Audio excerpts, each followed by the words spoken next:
Okay students, welcome to my channel Matru commerce. మీ Srinu Devarakonda. So manager అకౌంటింగ్లో decision making problems discuss చేసుకుంటున్నాం మనం ఇప్పుడు.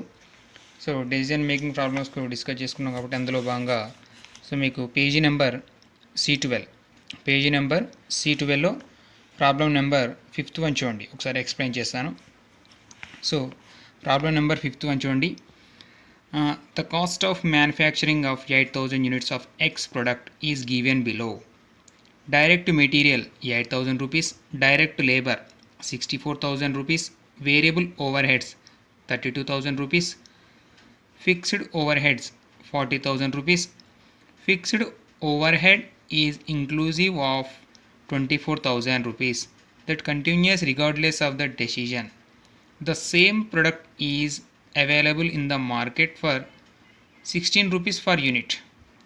Should the company make or buy the product? Okay students, so ఇక్కడ ప్రాబ్లంలో ఏమి ఇచ్చాడు? 5th ప్రాబ్లంలో the cost of manufacturing of 8,000 units of X product is given below. X అనే వస్తువును ప్రొడక్ట్ చేయడానికి ఎన్ని యూనిట్స్ అవసరం పడతాయంట? 8,000 యూనిట్స్ అవసరం పడతాయంట. సో అందులో 8,000 యూనిట్స్కు సంబంధించి ఇన్ఫర్మేషన్ ఇచ్చాడు. ఫస్ట్ డైరెక్ట్ మెటీరియల్ 8,000 రూపీస్ ఇచ్చాడు, direct labour 64,000, variable over heads 32,000 rupees, fixed over heads 40,000 rupees. So ఇది మేకింగ్ ఛార్జెస్. ఓకే, ఆ వస్తువుని మేకింగ్ ఛార్జెస్ అని ఎన్ని యూనిట్స్ ప్రిపేర్ చేయడానికి, ఎన్ని యూనిట్స్ ప్రొడక్ట్ చేయడానికి? 8,000 యూనిట్స్ ప్రొడక్ట్ చేయడానికి మెటీరియల్ కాస్ట్ కానీ, డైరెక్ట్ లేబర్ కానీ, వేరియబుల్ ఓవర్ హెడ్స్ కానీ, ఫిక్స్డ్ ఓవర్ హెడ్స్ కానీ ఇన్ఫర్మేషన్ ఇచ్చాడు. ఇది making charges. So other information ఇచ్చాడు చూడండి. Fixed over heads is inclusive of 24,000 rupees that continuous regardless of the decision. Regardless of the decision అంటే fixed over హెడ్స్లో కలిసి ఉన్నాయి అన్నట్టు. ఫిక్స్డ్ ఓవర్ హెడ్స్కి సంబంధం లేనటువంటి కొన్ని ఎక్స్పెండిచర్ ఇందులో కలిసి ఉన్నాయి. ఎంత కలిసి ఉన్నాయి ఇందులో? 24,000. సో మరి 24,000 ఎందులో తీసుకోవాలి? వేరియబుల్గా తీసుకోవాలి. ఓకేనా? ఈ 40,000 రూపీస్ ఫిక్స్డ్ ఓవర్ హెడ్స్ ఉంది కదా, ఈ 40,000 రూపీస్ ఫిక్స్డ్ ఓవర్ హెడ్స్ ఎందులో రాదు, మేకింగ్లో రాదు, బైలో రాదు. అంటే మేకింగ్ ఆర్ బయింగ్ రెండిట్లో రాదు. కానీ ఈ 24,000 రూపీస్ మాత్రం కంపల్సరీ వస్తుంది మేకింగ్లో. ఎందుకంటే ఇది వేరియబుల్ ఓవర్ హెడ్స్గా పరిగణించి తీసుకోవాలి. ఎందులో? ఈ 40,000 రూపీస్లో నుంచి ఈ 24,000 రూపీస్ మనకు అకౌంట్లో తీసుకోవాలి. సో నెక్స్ట్ ఏమన్నాడు? The same product is available in the market for 16 rupees for unit. Same product, ఇదే ప్రొడక్ట్ మార్కెట్లో ఫర్ యూనిట్ కాస్ట్ ఎంత దొరుకుతుందంట మనకు? 16 రూపీస్ ఫర్ యూనిట్ లెక్క దొరుకుతుందంట. అంటే 16 రూపీస్ ఫర్ యూనిట్ మనకు, అంటే ఏ విధంగా చేయాలి? 8,000 ఇంటూ 16 రూపీస్ చేస్తే మనకు టోటల్ కాస్ట్ అనేది వస్తుంది. సో ఓకే స్టూడెంట్స్, ఇక్కడ ఏమన్నాడు? Should the company make or buy the product. So ఆ కంపెనీ ఆ యొక్క వస్తువుని తయారు చేసుకుంటే ఎక్కువ ప్రాఫిట్ వస్తుందా, లేదా purchase from outside supplier, ఆ యొక్క వస్తువుని అవుట్ సైడ్ సప్లయర్స్ నుంచి, అంటే ఏ విధంగా available in the market in 16 rupees for unit అన్నాడు కదా. సో ఆ విధంగా అవుట్ సైడ్ సప్లయర్స్ నుంచి పర్చేజ్ చేస్తే బెటర్ అనేది ఇప్పుడు మనం ఎస్టిమేషన్ ద్వారా ఈ యొక్క ప్రాబ్లం చేద్దాం. ఓకే స్టూడెంట్స్, ఇప్పుడు డైరెక్ట్గా ప్రాబ్లంలోకి వచ్చేద్దాం. So same particular, make or buy. So ఇప్పుడు మేకింగ్ సంబంధించిన ఇన్ఫర్మేషన్ చూద్దాం. ఫస్ట్ ఏమి ఇచ్చాడు బుక్లో? ఫస్ట్ ఏముంది చూడండి, డైరెక్ట్ మెటీరియల్. మేకింగ్ సంబంధించి direct material total overall units ఎన్ని? 8,000 యూనిట్స్. సో 8,000 యూనిట్స్ సంబంధించి మనకు డైరెక్ట్ మెటీరియల్ ఎంత ఇచ్చాడు? డైరెక్ట్ మెటీరియల్ ఎంత ఇచ్చాడు? 8,000 రూపీస్ ఇచ్చాడు. ఓకే, నెక్స్ట్ ఏం ఇచ్చాడు? Direct labour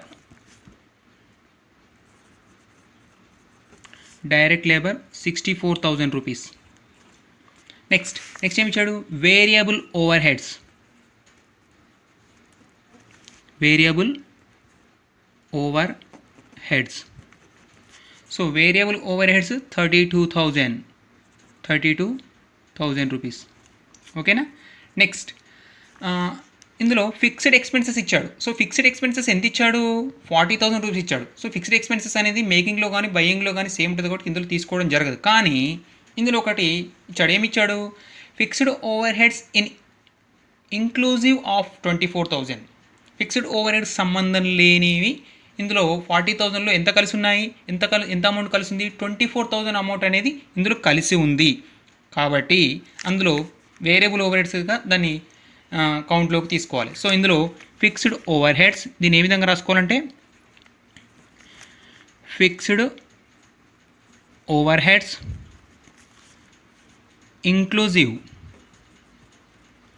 inclusive of 24,000 rupees, inclusive of 24,000 rupees ఇందులోకి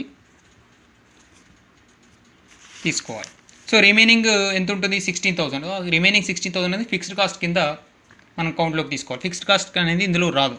ఓకేనా. సో ఇప్పుడు టోటల్ చేసేయండి. ఎంత వస్తుంది, క్యాల్స్ కొట్టండి. 0 0 0 0 8 12. సో 1,28,000. సో 1,28,000 రూపీస్ అనేది మనకు టోటల్ కాస్ట్, ఇది మేకింగ్ ఛార్జెస్. ఓకే. నెక్స్ట్ ఏమి ఇచ్చాడు, సో ఇది only making charges. Making direct material కానీ, డైరెక్ట్ లేబర్ కానీ, వేరియబుల్ ఓవర్ హెడ్స్ కానీ, fixed over heads inclusive of 24,000 కానీ, ఇది మేకింగ్ ఛార్జెస్. సో నెక్స్ట్ ఏమి ఇచ్చాడు మనకు, the same product is available in the market for 16 rupees for unit. ఇదే same product outside supplier నుంచి కనుక ఇంపోర్ట్ చేసుకున్నట్లయితే మనకు ఎంత వస్తుందంటే, మనకు 8,000 యూనిట్స్కు ఫర్ యూనిట్ కాస్ట్ వచ్చేసి 16 రూపీస్. సో 16 రూపీస్ కాబట్టి చూడండి, purchased from out side suppliers.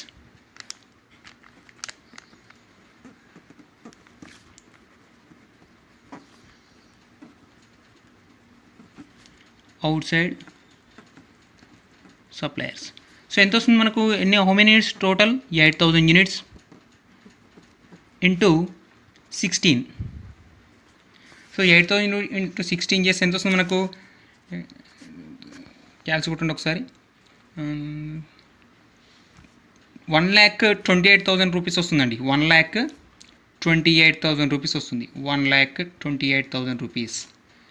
So ఇది టోటల్ కాస్ట్. సో ఏం కాస్ట్ వస్తుందండి, 1,28,000 rupees, 1,28,000 rupees. So making charges and buying charges same cost వస్తుంది. మేకింగ్ ఛార్జెస్ కానీ బయింగ్ ఛార్జెస్ కానీ సేమ్ వస్తుంది. టోటల్ కాస్ట్ వచ్చేసి 1,28,000. సో సెల్లింగ్ ప్రైస్ ఉందండి, లేదు. సో సెల్లింగ్ ప్రైస్ లేదు కాబట్టి టోటల్ కాస్ట్ మేకింగ్ ఛార్జెస్ వచ్చేసి 1,28,000, బయింగ్ ఛార్జెస్ వచ్చేసి 1,28,000. కాబట్టి ఇందులో ఏది బెనిఫిట్, సో కంపెనీ మేకింగా ఆర్ బయింగా?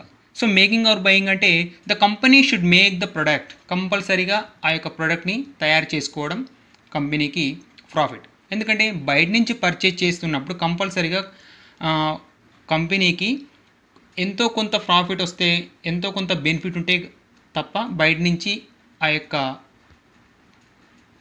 గూడ్స్ని ఇంపోర్ట్ చేసుకోవడానికి వీల్లేదు. సేమ్ ప్రొడక్ట్ సేమ్ కాస్ట్ వస్తుంది. మేకింగ్ కానీ బయింగ్ కానీ సేమ్ కాస్ట్ వస్తుంది. కాబట్టి దీనికి నేరేషన్ ఏం రాస్తారంటే the company should make the product.